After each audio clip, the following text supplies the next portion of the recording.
এই দেখো রজনীগন্ধার এখন ফুল উঠছে অলরেডি, তবে বাজারে গিয়ে মালা কাটা হয়ে মালা হয়ে যাবে। এখন সিজন আছে, ভরপুর সিজন আছে।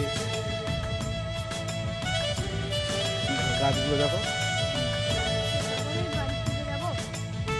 যাও রজনীগন্ধা।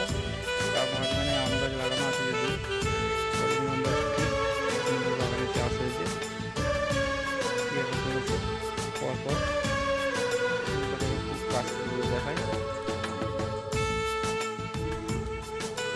উঠছে রজনীগন্ধার ফুল।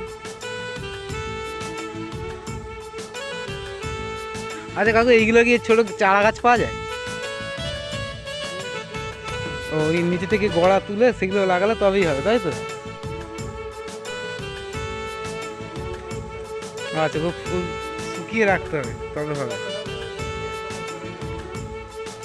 ও, এইগুলো তবে তো অনেক কিছু হবে, মানে একে কীরকম মানে বৃষ্টি হয়ে গেলে তো ক্ষতি হয়ে যায় নাকি?